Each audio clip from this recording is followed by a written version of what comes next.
ಆಯ್ಕೆ ವಿಚಾರ ಕೊನೆಯಲ್ಲಿ ಒಂದಷ್ಟು ಗೊಂದಲ ಆಗಿದ್ದ ಕಾರಣ ಆಯ್ತು ಅಂತ. ಯಾಕಂದ್ರೆ ಬಿಜೆಪಿನೋ ಇಲ್ಲ ಸಾಮಾನ್ಯ ಕಾರ್ಯಕರ್ತರು ಎನ್ಡಿ ಅಭ್ಯರ್ಥಿ ಯಾರನ್ನೋ ಅವರಿಗೆ ಒಂದಷ್ಟು ಗೊಂದಲ ಉಂಟಾಗಿ ಈ ರೀತಿ ಆಯ್ತು ಅಂತ. ನಮ್ಗೆ ಬೇಸಿಕಲಿ ಸಮಯ ಸಿಕ್ಲಿಲ್ಲ. We were in a fix. ಯಾಕಂದ್ರೆ ನಾವು ಅವ್ರ ತರನೇ ಈ ಲೋಕಸಭಾ ಚುನಾವಣೆಯ ಬಳಿಕ ಅಥವಾ ಆ ಒಂದು ಹಂತದಲ್ಲೇನೆ ನಾವು ಕೂತ್ಕೊಂಡು ಪ್ಲಾನಿಂಗ್ ಗಳು ಮಾಡ್ಕೊಂಡು ನಾವು ಚುನಾವಣೆ ಸ್ಪರ್ಧೆ ಮಾಡ್ಬೇಕು, ನಮ್ ಸ್ವಕ್ಷೇತ್ರ ನಾವು ಕ್ಲೇಮ್ ಮಾಡ್ಕೋಬೇಕು, ನಾವು ಟಿಕೆಟ್ ಬಿಟ್ಕೊಡ್ಬಾರ್ದು ಇನ್ನೊಬ್ರಿಗೆ ಅನ್ನೋ ಒಂದು ಮನಸ್ಥಿತಿ ನಮ್ಮಲ್ಲಿ, ಆ ಸ್ವಾರ್ಥದ ಮನೋಭಾವನೆ ಇದ್ದಿದ್ರೆ ಬಹುಶಃ ಈ ಚುನಾವಣೆ ಗೆಲ್ತಾ ಇದ್ವಿ. ಯಾಕೆಂದ್ರೆ 4 ತಿಂಗಳು ನಮ್ಗೆ ಟೈಮ್ ಸಿಕ್ಕಿರೋದು, ಅವ್ರಿಗೆ ಟೈಮ್ ಸಿಕ್ತು. 4 ತಿಂಗಳು ಕುತ್ಕೊಂಡು ಯಾವ ರೀತಿ ಚುನಾವಣೆ ಮಾಡ್ಬೇಕು, ಯಾರನ್ನ ಟ್ಯಾಪ್ ಮಾಡ್ಬೇಕು, ಏನ್ ಮಾಡ್ಬೇಕು, ಎಲ್ಲ ರೀತಿ ಪಾಪ ಅವ್ರಿಗೆ ಸಮಯ ಸಿಕ್ಕಿದ್ರಿ ಚುನಾವಣೆ ಮಾಡಿದ್ರು. ನಮ್ಗೆ ಸಂದಿಗ್ಧ ಪರಿಸ್ಥಿತಿ. ಈಗ NDA ಮಿತ್ರ ಪಕ್ಷದ ಭಾಗವಾಗಿರ್ತಕ್ಕಂಥ JDS, ದೇಶದ ಗೌರವಾನ್ವಿತ ಪ್ರಧಾನ ಮಂತ್ರಿಗಳು, ಗೃಹ ಸಚಿವರು, ರಾಷ್ಟ್ರೀಯ ಅಧ್ಯಕ್ಷರಾಗಿರ್ತಕ್ಕಂಥ ನಡ್ಡಾಜಿ ಅವರು, ಹಾಗೂ ನಮ್ಮ ಎಲ್ಲ ಯಡಿಯೂರಪ್ಪ ಸಾಹೇಬರು, ವಿಜಯೇಂದ್ರರವರು, ಅಶೋಕ್ ಅಣ್ಣ ಅವರು, ಬಹಳ ಜನ ಇವತ್ತು we are answerable to many people. ನಾವು 2 ಪಕ್ಷದ ಕಾರ್ಯಕರ್ತರಿಗೆ ನಾವು ಉತ್ತರ ಕೊಡಬೇಕಾಗಿತ್ತು. ನಾವು ನಮಗ್ ಬೇಕಾದಂತ ತೀರ್ಮಾನಗಳು, ಸ್ವಇಚ್ಛೆಯಿಂದ ತಗೊಳ್ತಕ್ಕಂಥ ತೀರ್ಮಾನಗಳು ಆಗ್ಲಿಕ್ಕೆ ಆಗ್ತಾ ಇರ್ಲಿಲ್ಲ. ಈಗ ತಾವು ನೋಡಿದ್ರಿ, ಕಟ್ಟಾಕಿದ್ವಿ ನಾವು ಕೊನೆಗೆ ಲಾಸ್ಟ್ ಮೂಮೆಂಟ್ ಅಲ್ಲಿ ಅವರು ಈ ಒಂದು ನಿರ್ಣಯಕ್ಕೆ ತೀರ್ಮಾನಕ್ಕೆ ತಗೊಂಡಾಗ ಕೊನೆಗೆ ನಮ್ಗೆ ಸಮಯ ಸಾಕಾಗ್ಲಿಲ್ಲ. 18-20 ದಿನದಲ್ಲಿ ಬಹುಶಃ ಪ್ರತಿಯೊಬ್ಬ ಜನತಾದಳ ಪಕ್ಷದ ಕಾರ್ಯಕರ್ತರಲ್ಲೂ ನಾನು ಇಲ್ಲಿ ನಮ್ಮ ಚನ್ನಪಟ್ಟಣ ತಾಲೂಕಿನ ಕಾರ್ಯಕರ್ತರಿಗೆ ಹೇಳುವಂತದ್ದು, ಇಷ್ಟು ಪ್ರಾಮಾಣಿಕತೆ, ಇಷ್ಟು ನಿಷ್ಠೆಯಿಂದ ಚುನಾವಣೆ ಮಾಡಿರ್ತಕ್ಕಂಥದ್ದು ನಾನು 2 ಚುನಾವಣೆ ನಾನು ಮಾಡಿದ್ದೀನಿ. ಒಂದು ಮಂಡ್ಯನೂ ಮಾಡಿದ್ದೀನಿ, ರಾಮನಗರನೂ ಮಾಡಿದ್ದೀನಿ. ಆದ್ರೆ ಈ ಚುನಾವಣೆನಲ್ಲಿ ಒಬ್ಬ ಸಾಮಾನ್ಯರಲ್ಲಿ ಸಾಮಾನ್ಯ ಕಾರ್ಯಕರ್ತ ಕೂಡ ನಿಖಿಲ್ ಪರವಾಗಿ ಪ್ರಾಮಾಣಿಕವಾಗಿ ಕೆಲಸ ಮಾಡಿದ್ದಾರೆ, ದುಡಿದಿದ್ದಾರೆ. ಅಂತವ್ರಿಗೆ ನಾನು ಋಣೆ ಆಗಿರ್ತೀನಿ. ಅಂತವ್ರ ಜೊತೆಲಿ ಧ್ವನಿಯ ಕೆಲಸ ಮಾಡುವಂತ ಜವಾಬ್ದಾರಿ ಇದೆ. ಮುಗಿದೋಗಿದೆ. ಈಗ ಮುಂದೇನ್ ಮಾಡ್ಬೇಕು ಮಾಡ್ತೀನಿ. ಇಲ್ಲೊಂದ್ ಕಡೆ ರಾಮನಗರದಲ್ಲಿ ಖಾಲಿ ಇಲ್ಲೊಂದ್ ಕಡೆ ಒಂದು ಕ್ಷೇತ್ರವನ್ನು ಉಳಿಸ್ಕೊಂಡು JDS ಅಸ್ತಿತ್ವವನ್ನು ಉಳಿಸ್ಕೊಳ್ಳುವಂತ ವಿಫಲ ಆಯ್ತು. ಕಾರಣ ಏನಿರ್ಬೋದು? ಒಂದು ಚುನಾವಣೆಯ ಗೆಲುವು ಸೋಲು ಇಲ್ಲಿಂದ ಖಾಲಿ ಮಾಡಿಸಿದ್ವಿ ಅಥವಾ ವಾಪಸ್ಸು ನಾವಿಲ್ಲಿ ಪ್ರಬಲವಾಗಿ ನಮ್ಮ ರಾಜಕೀಯ ಶಕ್ತಿಯನ್ನ ಮತ್ತೆ ಬೆಳೆಸ್ಕೊಂಡ್ವಿ ಅಂತಕ್ಕಂಥದ್ನ ತೀರ್ಮಾನ ಮಾಡ್ಲಿಕ್ಕೆ ಆಗೋದಿಲ್ಲ. ಹಾಗಿದ್ದಾಗ ಕಳೆದ ಲೋಕಸಭಾ ಚುನಾವಣೆಯಲ್ಲಿ ಬೆಂಗಳೂರು ಗ್ರಾಮಾಂತರ ಏನಾಯ್ತು?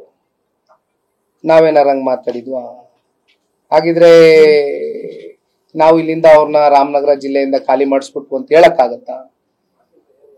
ಇಲ್ಲಿ ಶಕ್ತಿ ಇರುವಂತದ್ದು ಪ್ರಜಾಪ್ರಭುತ್ವದ ವ್ಯವಸ್ಥೆಯಲ್ಲಿ ಮತದಾರರಿಗೆ ಮಾತ್ರ.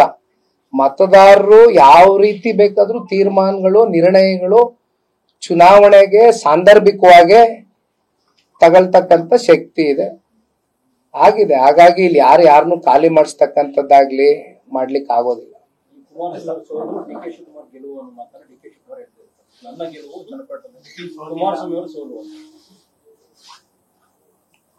ಸಂತೋಷ ಆಯ್ತು. ಇವತ್ತೇನು ಗೆದ್ದಿದ್ದಾರೆ, ಗೆದ್ದಿದ್ ಮಾತ್ರಕ್ಕೆ ಬೀಗ್ತಕ್ಕಂಥದ್ದು ಆಗ್ಬಾರ್ದು. ನನ್ಗೆ ವಯಸ್ಸು ಬಹಳ ಚಿಕ್ಕದಿದೆ. ನನ್ನ ಒಂದು ರಾಜಕಾರಣದ ಅನುಭವ 3 ಸೋಲುಗಳಾಗಿದೆ, ಪೆಟ್ಟು ತಿಂದಿದ್ದೇನೆ. ನನ್ನಲ್ಲಿ ಏನು ಜಾಸ್ತಿ ಲೋಪದೋಷಗಳಿಲ್ಲ ಅಂದ್ರೂ ಕಾರಣಾಂತರಗಳಿಂದ ಚುನಾವಣೆಯಲ್ಲಿ ಸೋತಿದ್ದೀನಿ. ಆದ್ರೆ ಗೆದ್ವಿ ಅನ್ ಮಾತ್ರಕ್ಕೆ ಬೀಗಿದ್ರೆ ಮತ್ತೆ ಅದೇ ಜನ ಮುಂದಿನ ಚುನಾವಣೆಗಳಲ್ಲಿ ಯಾವ್ಯಾವ ರೀತಿ ಉತ್ತರ ಕೊಡ್ತಾರೆ. ಹಾಗಾಗಿ ಇವತ್ತೊಂದು ಅವಕಾಶ ಸಿಕ್ಕಿದೆ. ಅದೇನು ಕ್ಷೇತ್ರದ ಜನತೆ ಪರವಾಗಿ ನಿಂತು ಅದೇನೋ ಈಗ ಎಷ್ಟನ ಫಂಡು 500 ಕೋಟಿ ರೂಪಾಯಿ ಎಷ್ಟ ತಗೊಂಡ್ಬಂದಿದ್ದೀನಿ ಅಂತಾರಲ್ಲ, ದಯಮಾಡಿ ಮುಂದುವರಿಸ್ಲಿ. ನಾವು ನಮ್ಮ ಕಡೆಯಿಂದ ನಮ್ಮ ಕ್ಷೇತ್ರದ ಆಗುಹೋಗುಗಳು, ಅಭಿವೃದ್ಧಿ ವಿಚಾರ ಇರ್ಬೋದು, ಉದ್ಯೋಗದ ವಿಚಾರ ಇರ್ಬೋದು, ಇವೆಲ್ಲದಕ್ಕೂ ಪ್ರಾಮಾಣಿಕವಾಗಿ ಸ್ಪಂದನೆಯನ್ನ ಕೊಡ್ತೇವೆ. ಸೋಲಿಗೆ ಸಾಕಷ್ಟು ಕಾರಣಗಳಿರ್ತವೆ. ಪ್ಲಸ್ ಮೈನಸ್ 2 ಆಗ್ತಾ ಇರೋ ಸಂದರ್ಭದಲ್ಲಿ ನಿಮಗೆ ಚುನಾವಣೆ ಸಂದರ್ಭದಲ್ಲಿ ನಿಮ್ಮ ಲೂಪಲ್ಸ್ ಏನು, ಮೈನಸ್ ಗಳೇನು, ಅದ್ಯಾರು ತಮಗ ಸುತ್ತಮುತ್ತಲು ಹೇಳಲಿಲ್ವಾ? ಅದನ್ನ ಸರಿಪಡಿಸುವ ಪ್ರಯತ್ನ ಆಗಲಿಲ್ಲ? ನನ್ನ ಪ್ರಕಾರ ಯಾವುದೇ ಲೂಪ್ ಹೋಲ್ಸ್ಗಳು ಇಟ್ಕೊಂಡು ಈ ಚುನಾವಣೆ ನಾವು ಮಾಡಲೇ ಇಲ್ಲ. ನನಗೆ ಅತ್ಯಂತ ಆತ್ಮತೃಪ್ತಿ ಇದೆ.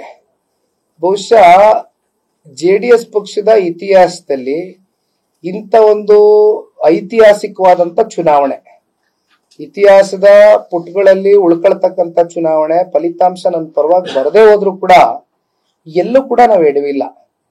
ಚುನಾವಣಾ ಪ್ರಚಾರದ ವೇಳೆ ಆಗ್ಲಿ ಅಥವಾ ಪ್ರತಿ ಮನೆಗೂ ನಾವು ಮತದಾರರಿಗೆ ರೀಚ್ ಔಟ್ ಆಗ್ತಕ್ಕಂಥ ವಿಚಾರ ಇರಲಿ, ನಮ್ಮ ಸಮಯ ವಿರೋಧ ಪಕ್ಷದವರು ಲಘುವಾಗಿ ಮಾತನಾಡಿದ್ರು ಕೂಡ ನಮ್ಗೆ ನಾವು ಮಾಡಿದಂತ ಅಭಿವೃದ್ಧಿ ಕೆಲಸ ಕಾರ್ಯಗಳ ಬಗ್ಗೆ ನಾವು ಬಹಳ ಪಾಸಿಟಿವಿಟಿಯಿಂದ ಚರ್ಚೆ ಮಾಡಿದ್ದಾಗ್ಲಿ, ಎಲ್ಲ ರೀತಿಯಿಂದನೂ ಪ್ರಾಮಾಣಿಕತೆ ಇಸ್ ದ ಮೇಜರ್ ಫ್ಯಾಕ್ಟರ್. ನಾನು ಹೇಳೋದು ಅತ್ಯಂತ ಪ್ರಾಮಾಣಿಕತೆಯಿಂದ ಚುನಾವಣೆ ಮಾಡಿದೀವಿ.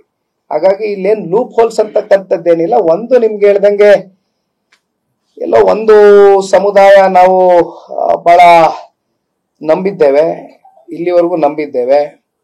ಆದ್ರೆ ಆ ಸಮುದಾಯ ನಮ್ಮ ಜೊತೆಯಲ್ಲಿ ಚುನಾವಣೆ ಸಂದರ್ಭದಲ್ಲಿ ನಿಲ್ದೇ ಇರ್ತಕ್ಕಂಥ ಕಾರಣ ಒಂದ್ ಕಡೆ ಮತಗಳು ಸಂಪೂರ್ಣವಾಗಿ ಕ್ರೋಢೀಕರಿಸಿದ್ರಿಂದ ಬಹುಶಃ ಈ ಒಂದು ಫಲಿತಾಂಶ ಏರುಪೇರು ಆಗ್ಲಿಕ್ಕೆ ಕಾರಣ ಆಯ್ತೇನೋ ಅಂತಕ್ಕಂಥ.